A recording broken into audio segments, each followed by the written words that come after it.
যা গরম পড়েছে সব সময় ইচ্ছে করে ঠান্ডা কিছু খাই। তার মানে যখন খুশি তো আর কোল্ড ড্রিঙ্ক খেতে পারবো না, তার পরিবর্তে স্বাস্থ্যকর কোনো ড্রিঙ্ক খাওয়া যেতেই পারে। Hello viewers, welcome back to our channel cooking by Abol Tabol. আমি সুদেশনা। আজ আমি আপনাদের 3 ধরনের বেলের শরবত বানিয়ে দেখাবো। বাজার থেকে দুটো পাকা বেল আনা হয়েছে। বেলগুলো ভালো করে ধুয়ে পুছে নিয়েছি। এবার এগুলো মাঝ বরাবর ফাটিয়ে নিচ্ছি। এই কাজটা যারা ফার্স্ট টাইম করছেন তারা একটু কেয়ারফুল থাকবেন, কারণ এই যে বাড়িটা বেলের উপর পড়ছে, এটা যদি কোনোভাবে ভুল করে হাতে পড়ে তাহলে কিন্তু হাতে ব্যথা পাবেন। যাই হোক, এইভাবে মাঝ বরাবর বেলটা ফাটিয়ে নিয়ে তার ভেতরের যে অংশটা সেটা আমরা কুড়িয়ে নিচ্ছি চামচ দিয়ে। চামচটা পাতলা হলে কুড়িয়ে বার করতে সুবিধা হবে। এবার এর মধ্যে কিছুটা জল অ্যাড করছি। জলটা দেয়া হয়ে গেলে একটা ঢাকা দিয়ে মিনিট 5-10 জন্য রেখে দিলাম। এবার জলের মধ্যে বেলের এই পাল্পটা খুব ভালো করে মেখে নিচ্ছি, যাতে নাকি এর থেকে জুসটা বেরিয়ে আসে আর এর যে ছিবড়ে আর দানা সেগুলো আলাদা হয়। তবে তার জন্য কিন্তু আমাদের একটা স্ট্রেনার ইউজ করতে হবে। স্ট্রেনারের মধ্যে এটা ঢেলে দিলাম আর বাটি ধোয়া অল্প একটু জলও এর মধ্যে দিয়ে দিচ্ছি।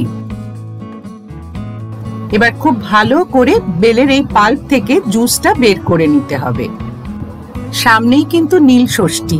নীল ষষ্ঠী আমরা মায়েরা সন্তানদের মঙ্গল কামনা করে থাকি। সেই দিনটা সাধারণত আমরা ফল, সাবু মাখা, ফলের শরবত এইসব খেয়েই থাকি। তো ঠাকুরকে যেসব ফল দেয়া হয় তার মধ্যে বেলও থাকে। তো সেই বেলটা দিয়ে কিন্তু আপনারা বেলের এই রকম শরবত বানিয়ে ফেলতে পারেন। এবার এর মধ্যে 4 টেবিল স্পুন চিনি অ্যাড করছি। তবে চিনিটা আপনাদের স্বাদ অনুযায়ী অ্যাড করবেন। আর বেল যদি খুব বেশি মিষ্টি হয়, পাকা হয়, সেক্ষেত্রে কিন্তু খুব বেশি চিনি অ্যাড করার দরকার হয় না।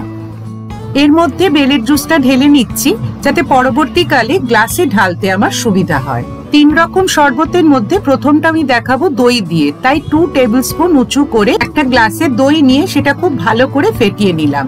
এবার 1/4 টিস্পুন বিট নুন আর একটা হাফ লেবুর রস চিপে দিয়ে দিচ্ছি। খুব ভালো করে মিক্স করে নিয়ে গ্লাসের বাকি হাফ পোর্শনটা বেলের জুস দিয়ে ফিল আপ করে দিচ্ছি। এবার পুরোটা খুব ভালো করে মিশিয়ে নিচ্ছি। মেশানো হয়ে গেলেই দই দিয়ে বেলের শরবত রেডি। আরো একটু ঠান্ডা জল অ্যাড করছি। এবার যেহেতু জল দিয়ে বানাবো তাই হাফ গ্লাস ঠান্ডা জল নিলাম। 1/4 টিস্পুন বিট নুন আর একটা হাফ লেবুর রস চিপে দিয়ে দিচ্ছি। গ্লাসের খালি হাফ পোর্শনে বেলের জুসটা অ্যাড করে দিচ্ছি। এবার এটা ভালো করে মিক্স করে নিলেই রেডি। এবার দুধ দিয়ে বানাবো, তাই একটা গ্লাসে 1/4 কাপ ঠান্ডা দুধ নিলাম। বেলের জুসে চিনি অলরেডি মিক্স করাই আছে, তাই ওপর থেকে শুধুমাত্র বেলের ওই জুসটা অ্যাড করে ভালো করে মিশিয়ে নিচ্ছি। সব শেষে প্রতিটা গ্লাসে আইস কিউব অ্যাড করে দিচ্ছি।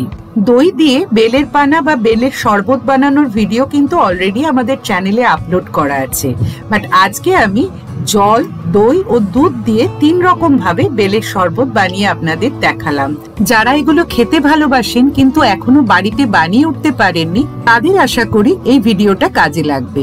সবাই ভালো থাকবেন। Thank you.